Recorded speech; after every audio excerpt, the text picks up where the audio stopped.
외신도 논란 크기의 현대중공업 신형 CVX를 마덱스에서 직접 보다. 경항모라더니 넌 누구냐? 지난 6월 10일 부산 해운대 백스코 전시장에서 열린 2021 국제해양방위산업전 마덱스에 다녀왔습니다. 올해로 두 번째 방문하게 되는 셈인데요.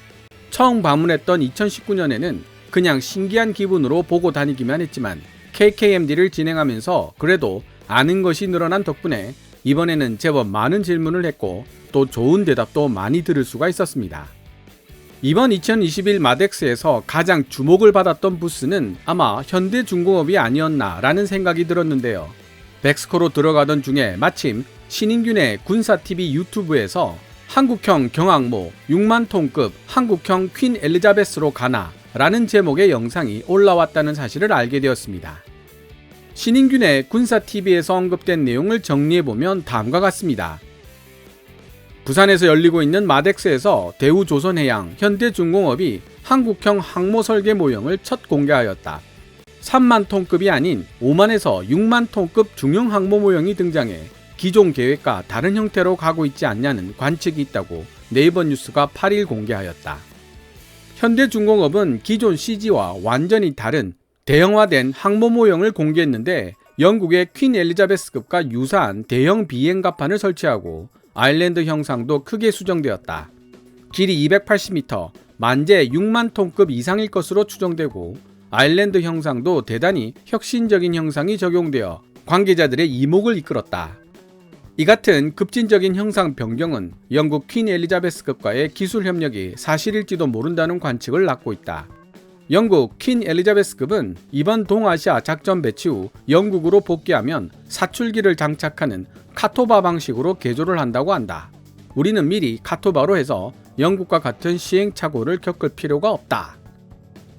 백스코 마덱스 전시장 대한민국 해군 부스에 가서 신인균의 군사TV에 나온 내용의 진위에 대해 물어봤더니 현재 대한민국 해군은 기존의 작전 소요 경하 배수량 3만 톤급을 변경한 적은 없으며 아직 대우조선해양의 설계를 채택할지 현대중공업의 설계를 채택할지도 결정하지 못한 상황에서 이에 대해 언급할 내용은 없다는 입장 설명을 들었습니다.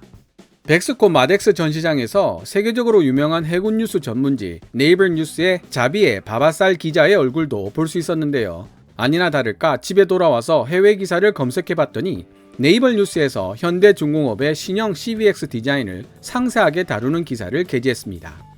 저도 해군 관계자의 도움으로 현대중공업 부스에서 이묵재 담당관으로부터 신형 CVX에 대한 상세한 설명을 들을 수가 있었는데요. 따라서 오늘 280화의 내용은 2021 마덱스 현대중공업 부스에서 들었던 이야기와 해군 뉴스 전문지 네이버 뉴스에 올라온 기사 번역을 종합하여 신인균 군사TV에 나왔던 내용을 어디까지 받아들이면 좋을까를 생각해 보도록 하겠습니다. 먼저 해군 뉴스 전문지 네이버 뉴스가 지난 목요일인 2021년 6월 10일에 게재한 기사 내용부터 번역해 보도록 하겠습니다. 기사 원문은 노란색 글자로 표시됩니다. 대한민국의 경항모 프로그램인 CVX의 새로운 디자인이 2021년 마덱스에서 현대중공업에 의해 공개되었다.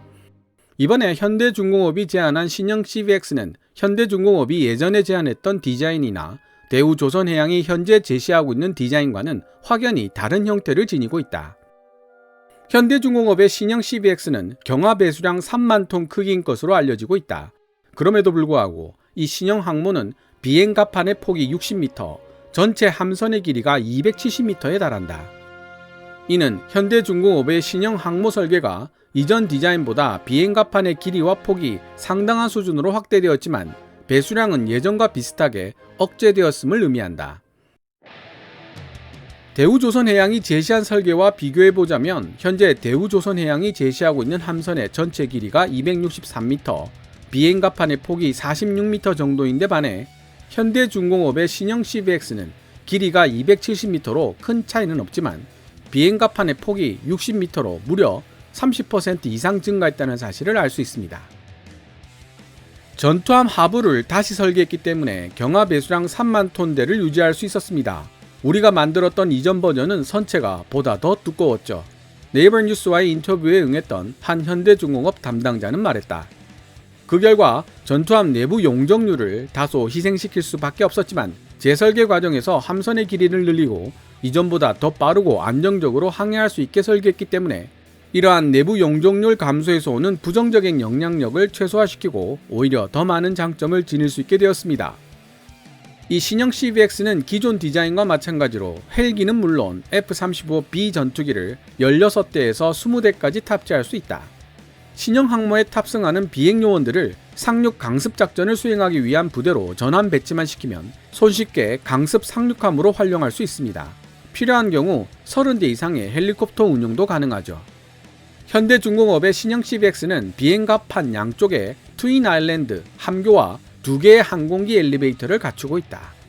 첫 번째 아일랜드는 항모의 전반적인 운영을 담당하는 반면 두 번째 아일랜드는 비행 통제 임무를 전담하게 된다.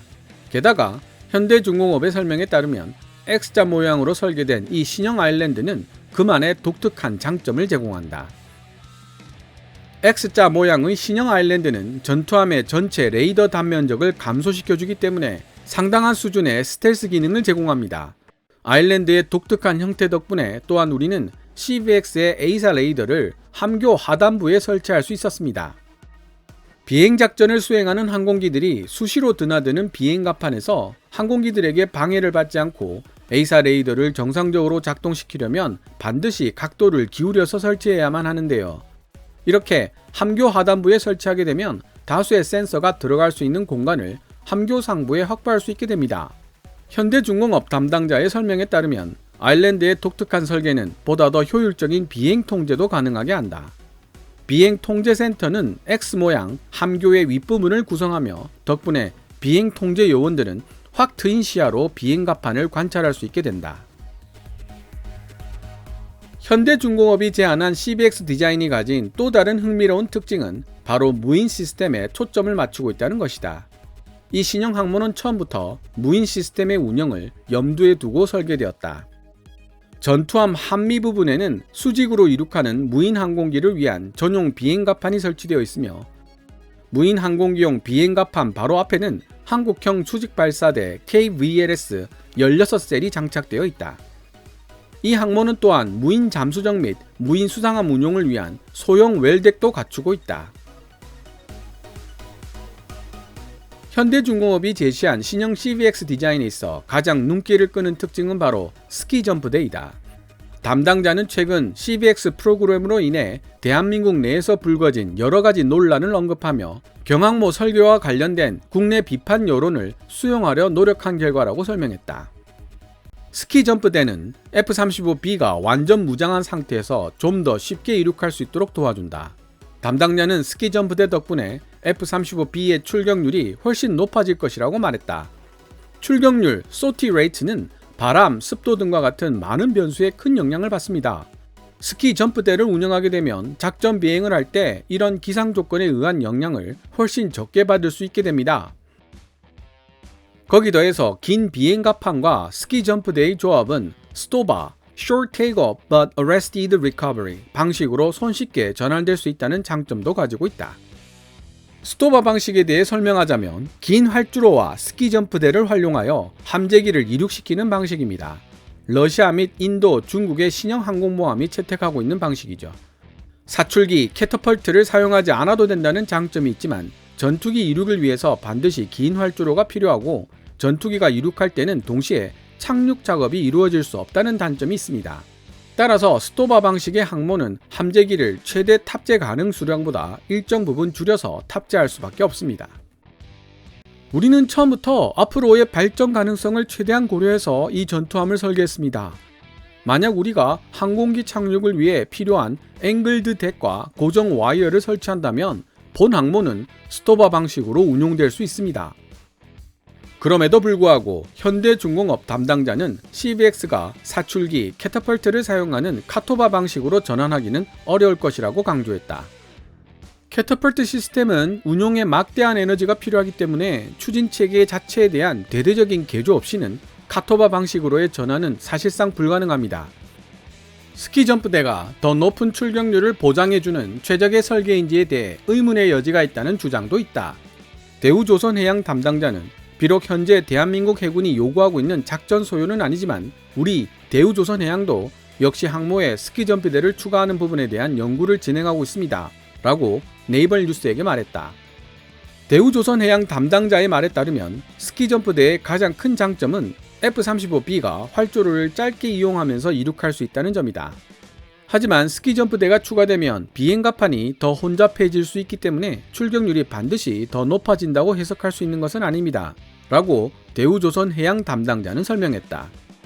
어떤 것이 가장 효율적인 디자인인지 알아보기 위해 더 많은 연구가 이루어져야 할 것으로 보이며 해군의 작전 소요가 변경된다면 우리는 언제든지 그에 따라 설계를 변경할 준비가 되어 있습니다. 라고 말하며 그는 인터뷰를 끝맺었다. 지금까지 해군 뉴스 전문지 네이버 뉴스가 지난 목요일인 2021년 6월 10일에 게재한 기사 내용을 번역해 보았습니다. 영상 중간에도 잠깐 설명을 드렸지만 신인균의 군사TV에서 언급된 현대중공업이 제시한 신형 CVX의 크기와 만재 배수량에 대해서는 약간 부연 설명을 곁들여야 할 필요가 있을 것 같습니다. 신인균의 군사TV에서는 길이 280m와 배수량 6만 톤을 이야기하고 있는데요. 아까도 말씀드렸듯이 이 부분이 사실이냐는 제 질문에 대해서 해군 관계자는 현재 해군의 작전 소요는 아니라고 대답을 했습니다. 마덱스 현장에서 현대중공업 이묵재 담당자에게 문의를 했을 때도 현대중공업은 당연히 해군이 요구한 작전 소요 내에서 설계를 하는 것이라는 대답도 들었고요. 해외 군사 전문지 네이버 뉴스에 게재된 내용으로 교차 검증을 해봐도 현대중공업이 제안한 신형 CVX를 만재 배수량 6만 톤급으로 보는 것은 상당한 무리가 있습니다. 이묵재 담당관은 대우조선해양의 설계안보다 길이가 10m 정도 더 길고 비행갑판의 폭이 무려 60m에 달하지만 선체 하부의 용적률을 줄여서 해군이 요구하는 작전 소요를 맞췄다고 설명해줬습니다. 그러니 신인균의 군사TV에 나온 퀸 엘리자베스급 6만 톤 중형 항모로 가나? 라는 내용은 말 그대로 가지 않겠나? 라는 희망사항으로 보는 것이 좋을 듯합니다. 하지만 저도 마음에 걸리는 부분이 있는데요. 현대중공업이 제시한 CVX 디자인이 중형 항모라고 봐도 무리가 없을 정도의 길이와 비행갑판의 넓이를 가지고 있다는 사실입니다. 한 가지 또 흥미로웠던 사실은 현대중공업 부스를 거친 다음 대우조선해양 부스로 갔을 때 들었던 이야기입니다. 먼저 현대중공업 부스를 들렀다 오는 길이라고 말씀드렸더니 담당자분이 우리가 제시한 안은 현대중공업이 기존에 제시했던 설계안과 크게 다를 것이 없다고 답변해 주셨습니다. 그와 동시에 현대중공업은 기존의 설계보다 훨씬 대형화된 설계를 내세우고 있다는 이야기도 덧붙였는데요. 대우조선해양의 CVX 모형에 만재 배수량 45,000톤이라고 표시된 부분을 보고 그럼 현대중공업의 신형 CVX 설계가 45,000톤 이상이냐는 이야기냐고 되묻자 그럴 것이다 라는 대답이 돌아왔습니다. 현대중공업에서는 경하 배수량 3만 톤 내에서 설계했다고 강변했다는 이야기를 해줬더니 웃기만 하고 그에 대한 답변은 어물쩍 넘어가 버렸습니다. 결국 현대중공업 CVX의 진정한 만재 배수량에는 뭔가 비밀이 있는 것이 아닐까요? 대우조선해양의 설계와 또 큰 차이가 나는 부분이 바로 아일랜드 함교 부분입니다. 해외 기사 원문에서 잘 설명이 되어 있기 때문에 굳이 다시 언급하지는 않겠습니다. 무인 드론과 무인 잠수정 그리고 무인 수상함의 운용까지 염두에 둔 설계가 현대중공업의 CVX 모형에는 잘 드러나 있었습니다. 건조에서 운용까지 10년 이상의 시간이 걸릴 CVX이기 때문에 10년 후 군사 무기체계 환경까지 고려한다면 당연한 결과라고 하겠죠. 마지막으로 신인균의 군사TV에서 사출기 캐터펄트를 사용하는 카토바 방식을 선택해야 한다고 주장한 부분에 대한 이야기입니다. 네이버 뉴스 기사 원문에서도 마침 이 이야기를 다루고 있습니다. 카토바 방식의 가장 큰 난점은 바로 막대한 동력원이 필요하다는 부분입니다. 사출기 기술도 갖춰져 있지 않지만 사출기 기술을 갖춘다고 해도 실제 운용하기 위해서는 현재의 추진 시스템으로는 만족할 만한 수준의 출력을 얻지 못한다는 사실이죠. 저도 현대중공업의 이묵재 담당관에게 추진 체계에 대한 질문을 했었습니다. 함재기가 보다 용이하게 이륙을 할 수 있게 만들고 대한미사일 등의 위협에 좀 더 효과적으로 대응할 수 있기 위해서는 빠른 속력을 낼 수 있는 추진 체계의 존재가 필수적이기 때문이죠. 기존 추진 방식과 전기 추진 아니면 하이브리드 방식까지 논의가 되기는 했지만 사실 이미 알고 계실 것입니다. 가장 빠른 속도를 낼 수 있으면서 막대한 에너지를 창출할 수 있는 추진 방식은 바로 원자력이라는 사실을요. 현재 미 해군을 제외하고서 원자력 추진 체계를 사용하는 항모는 프랑스 해군의 샤를 드골급 항모가 유일합니다. 원자력 추진 체계를 사용하기 때문에 당연히 미 해군과 동일한 카토바 방식을 사용합니다. 실제로 미 해군에서 차용한 부분이 많고 미 해군 전투기들이 샤를 드골급 항모의 이륙과 착함 훈련까지 실시하고 있습니다. 문제는 현재 우리나라 상황에서 원자력 추진체계 항모를 만드는 것이 과연 얼마나 현실성이 있느냐는 부분입니다. 넘어야 할 산이 너무나도 많기 때문이죠. 영상 중간에서도 설명드렸지만 러시아 및 인도, 중국의 항공모함이 강력한 발전 능력을 필요로 하는 카토바 방식이 아닌 긴 활주로와 스키 점프대를 활용하는 스토바 방식을 채택하고 있는 데는 그만한 이유가 있다는 뜻입니다. 신인균의 군사TV에서 언급한 퀸 엘리자베스급이 카토바 방식으로 전환할 것이라는 이야기는 영국 일간지 더 텔레그래프에서 올해 5월 8일 게재한 기사를 근거로 한 것 같지만 대부분 믿기 힘들다 내지는 돈 낭비라는 반응을 보이고 있습니다. 영국 해군과 관련된 뉴스를 전문적으로 다루는 영국의 군사 전문지 네이비 룩아웃도 트위터를 통해 더 텔레그래프가 전한 퀸 엘리자베스급이 빠르면 2023년에 카토바 방식으로 전환할 것이라는 뉴스에 대해 정말 믿기 어려운 이야기, very hard to believe 라고 말하면서 적어도 퀸 엘리자베스급이 크고 적응력이 뛰어난 설계를 지닌 항모라 그런 생각이라도 할 수 있는 것이다. At least being able to contemplate the option vindicates the large and adaptable aircraft carrier design 이라고 일침을 놓고 있습니다. 그래서 결론은 신인균의 군사TV에서 언급한 퀸 엘리자베스급의 카토바 방식 개조는 검증된 이야기는 아니라는 뜻이죠. 오늘 KKMD에서 준비한 내용은 여기까지입니다. 좋아요와 구독 신청은 제작자에게 큰 힘이 됩니다. KF21이 등장하는 오프닝 영상 제작을 후원해 주실 분들은 고정 댓글의 계좌를 참고해 주시기 바랍니다. 지금까지 시청해 주셔서 감사합니다. Kevin's Military Channel KKMD